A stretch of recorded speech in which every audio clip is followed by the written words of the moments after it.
Hey,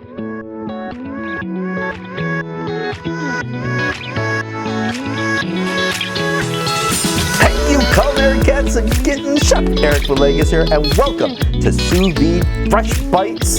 Today's recipe: meatloaf sous vide. Who would have thunked it? Oh, me. This is really a delicious meatloaf. And of course, everybody has their ideas of what they like, which is a good thing. It's very subjective. But I'm just going to run you through some of the things I'm doing for this meatloaf and some of the trials and tribulations I went through. Approximately 8 to 10 loaves I made to get to this point. I love a nice little tangy, maybe sweet glaze to the top of my finished loaf. So I've got one right here. Very simple to do. I'm going to be adding to my bag a little bit of raw apple cider vinegar. And then to that, I'm also going to be adding some maple sugar. And I'm also going to be adding SEARED, the spice blend called Burger Blend.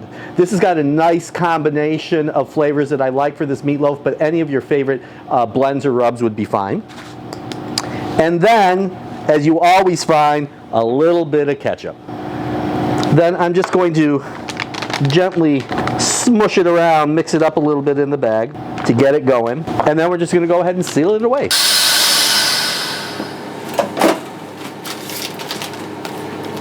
We're all sealed and ready to go. So about 30 minutes to an hour or so, 85 degrees Celsius, and you've got the perfect glaze for your meatloaf, or really anything else.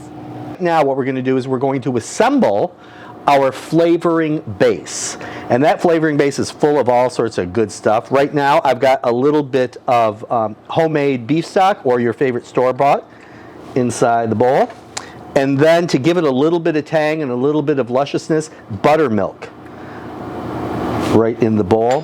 And then my main flavoring for this are two things: the Burger Blend by SEARED, the spice blend, which is also going to be in the glaze. Gives a wonderful background flavor, but if you can't get this or you don't want to use it, go ahead and use your favorite all-purpose seasoning blend in approximately the same ratios as I'm doing here, and that will kind of put you on the path to where you want to be. So I've got that in there. And then yeast extract. It's relatively inexpensive and is an umami flavor bomb. There's lots of great flavor in here, packed in a small little spoonful. So a little bit of that, maybe 3 tablespoons or so. And then one of my favorite ingredients ever, sous vide garlic puree. Look at that color. And a heaping helping of this. This cooked for about 12 hours. And it's really, really mellow and has lots of wonderful flavor. And it's one of those ingredients that you don't know it's there, but you know if it's gone. Now I'm just going to go ahead and stir this up a bit, and you're going to see it's quite liquidy. The final thing I'm going to add, then we're going to set this aside, is gelatin. Prepared powdered gelatin is going to allow, as the meat is cooking, it's going to grab onto the liquids in the bag and it's going to hold onto it. It's going to be really, really moist. So a little bit of gelatin just over the top, like that. And that is our flavoring base, and we're just going to let that sit while we go on with the recipe. Tally-ho! So now our flavor base is resting. Let's get on to the legumes, the vegetables. We're going to go ahead and chop these up. I'm going to use a food processor for this because I find it to be really fast and really simple. So I'm just taking a couple carrots, a couple celery. These are pretty small carrots, so I'm going to use 2. If they were bigger, I'd use 1. Onion, I've chosen to use red because I like red onions, but you could use a yellow or a white. Not a big deal one way or the other. I'm just going to go ahead and do a couple coarse chops on them, there and there, comme ça. Then in the food processor. So I like just to pulse. I just need a relatively fine chop. So you stop where you want to stop, and that looks good to me. Okay, so now what we're going to do is we're going to saute these vegetables, and I'll tell you why we're going to saute these over here at the range. So I've got a nice cast iron skillet here that I think is incredibly important when you're doing this kind of thing because it's got great heat retention. And I've got some reserved bacon fat because we're going to be adding crisp bacon to the meatloaf. You're getting 2 things here. Not only are you getting rid of that excess liquid, that won't harm your loaf, but you're also intensifying the flavor of the vegetable simply by pulling the water out of it. But secondly, by caramelizing it in the bacon fat, you're getting wonderful, rich vegetable flavors. So that's why I do it. But when you do mix it together, make sure it's well chilled down. We are ready to assemble our loaf, our meatloaf. So this is the seasoning blend that we made with all those wonderful flavorings and the gelatin. I'm going to go ahead and scrape that into the food processor because I want this to be truly, truly mixed, blended well. All that gelatin in there mixing with all those flavorings. And then to that, I'm going to add some fresh bread. This is a brioche, crust to remove, pretty much, inside. And this is going to create now not only our flavoring base, but our thickening base for our meatloaf. Let's go ahead and puree it all up. Again, I tend to pulse things rather than just hit puree. Perfect. Now in here, check this bowl out. What's in there, you ask? Well, I'm telling you. There is a combination of ground beef, it's 80-20 blend, and some ground pork. There's the brown bacon that we use the bacon fat for our vegetables, and then we've got Parmesan. Right here, I've got some beaten eggs, 2 of them. And then to that, I want to add fresh parsley. Now, I'm just using parsley. This could be a combination of wonderful herbs like rosemary and sage and that kind of thing, but I'm keeping it pretty basic with the parsley. But there's one more thing that's cooling. Can you remember what it is? I'll tell you what it is. It's our vegetables, right? The carrot, celery, and onion. Cool down, and I'm going to go ahead and mix that in. So this is pretty much it in terms of what's going to be in our loaf. Oh, I got to put this in there. And it's pretty much your basic loaf, but the key here is the gelatin, the Marmite, and the seasoning blend, and that wonderful roasted garlic.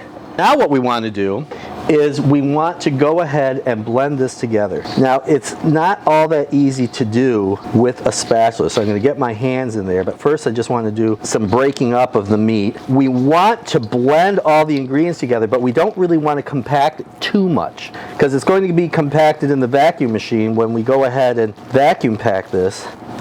We don't want to overdo it.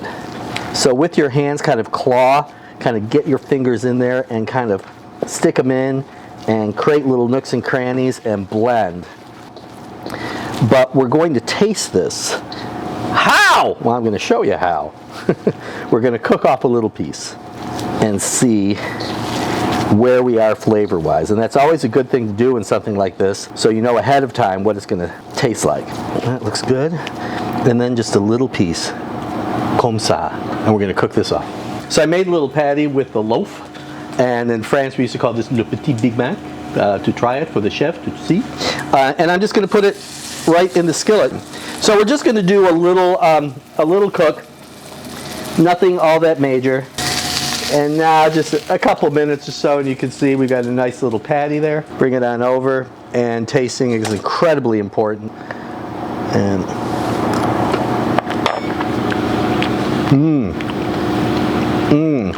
I'm going to add a little salt, not much. Now we're going to put this in a water circulator. How are we going to do that? Well, I tried a lot of times to figure this thing out, so wait to see what I figured out. So it looks like a loaf pan, and it is for our meatloaf. I've seen a lot of sous vide versions of meatloaf out there, and they all look wonderful and delicious, but I wanted something that really looked like meatloaf, not like this kind of crazy sealed bag of flesh thing. So here's what we're going to do. We're going to fill the loaf pan, and then we're going to vacuum seal it. I know, crazy. But the one thing, here's the one thing I want you to remember. For this to work properly, all the sides of this meatloaf pan, or this loaf pan rather, are curved. It looks like 1 or 2 pieces of laminated steel. There's no sharp edges, and that's really important when you're looking to vacuum seal something. Sharp edges could cause the bags to fail, but this is soft all the way around, all the corners, and even the undersides, they're rolled over. So there's nothing sharp on here. These work beautifully for vacuum sealing. So we're going to take our loaf, and I'm going to try and see if I can get 2 out of here, and I think I should be able to with no problem. If for some reason the size of your pan is different, you have extra, a little too much, you can make a smaller loaf, or you could even make meatballs. All sorts of different things you can do. Okay, so I'm going to go ahead and just kind of press that in. Again, not too much, because it's going to press by itself. Now, if you mound it, there's some issues with that. It's going to compress it down, and when these are being served, they're going to be inverted. So you want to have a flat bottom, if that makes any sense. So the top of this is actually going to be the bottom. All right, how's that look? Pretty good? Now we got to get some bags. Bags! Cuffed them, got the loaf, slide it right in, all the way to the back. Just like that. So yes, we're going to vacuum seal the loaf in the pan and cook it in the pan. It's going to maintain the shape, which I was really looking forward to seeing. Just like that, and just like that. Now we just have to vacuum seal.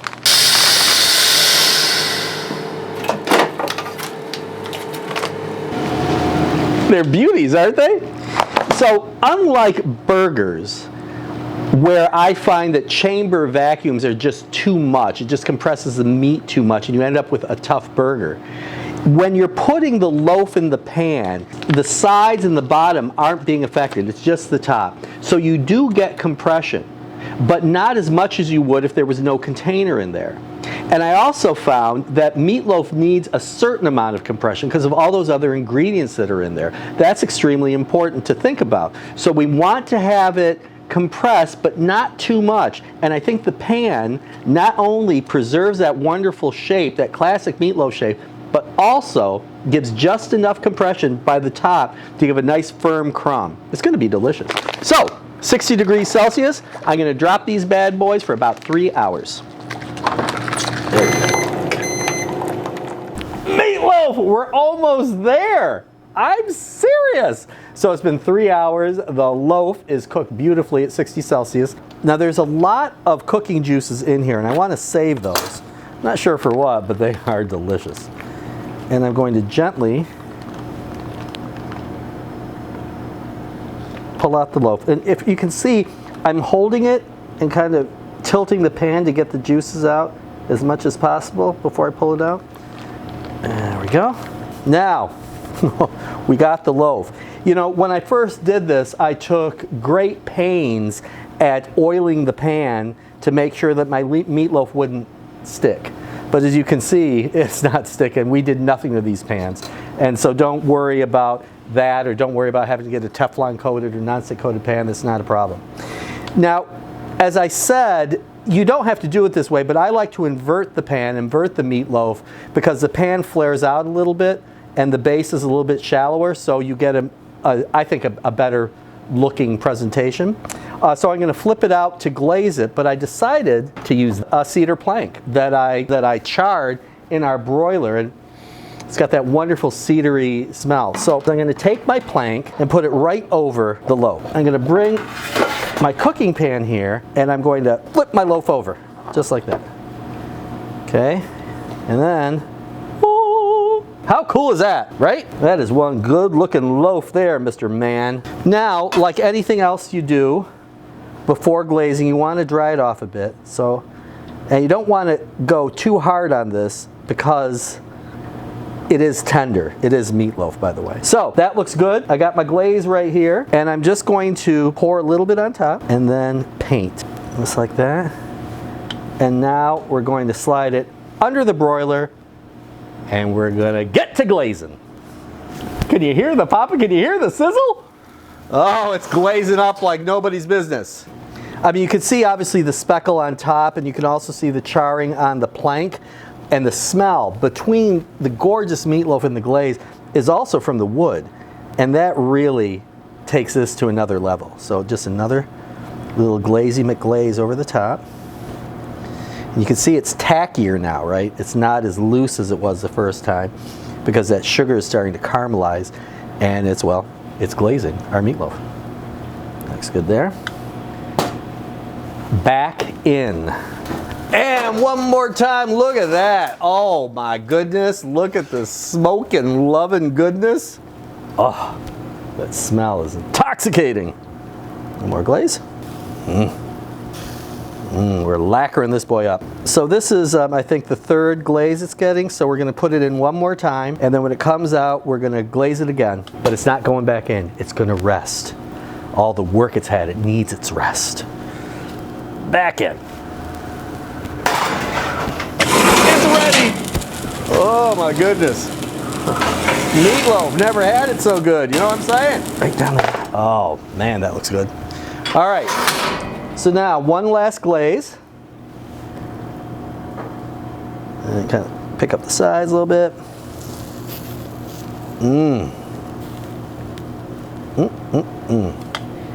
Okay, and now I want this to rest for about 15, maybe 20 minutes because it's still pretty soft from all that cooking, and we want it just to rest up so it holds itself together a little bit, and then we're gonna slice into it. It's gonna be delicious. Look at this, it's been resting, and I can't tell you how much I just wanna dive into it.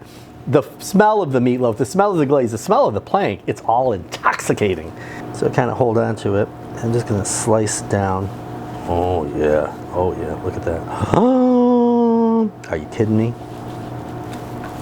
Oh. Tell me it ain't so. Look at that. I want to take a little bit of the cooking liquid from the bag and just kind of drizzle a little bit of that. It's just really beefy, and if you remember, it's got gelatin in it, so it's got some viscosity to it. Even over the glaze, just kind of get it all moisty.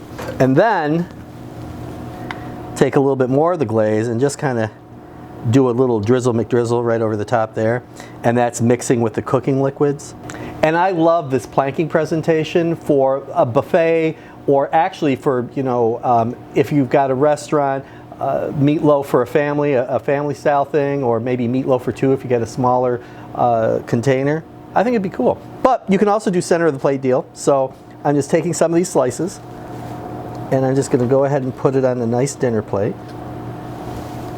Kind of shingle it. And obviously this is going to be served with some of your more favorite homey sides. If you wanted to do mashed potatoes, if you wanted to do a root vegetable mash, if you wanted to do, let's say, roasted sous vide vegetables, so carrots and rutabagas and parsnips, sous vide, and then roasted and tossed, oh, that'd be delicious. So let's do the same thing we did on the plank. We're just gonna take some of the cooking bag liquid, and you could reduce this if you wanted, but it's pretty intense on its own. And that brings more of the savory kind of sauce to the dish, and then a little bit sweeter glaze, and we're just gonna go ahead and drizzle some of that around there as well. So 2 presentations for the meatloaf. You can do it center of the plate with, you know, whatever winter or spring or summer vegetables. Meatloaf, it's year round. It's year round, and go that. Like this, or on the plank, or something else that you've got figured out. Either way, if you're cooking your meatloaf sous vide, you've got a winner. This stuff is delicious. So just a nice forkful. Yeah. On so many levels. The flavor is there. It's the spice blend, it's the Marmite, it's the vegetables that were sauteed, all mixed together, the cheese. That's there. That makes a great meatloaf on its own. But the planking, I get a real serious kind of wood kind of flavor going on in there, or maybe it's just the aroma.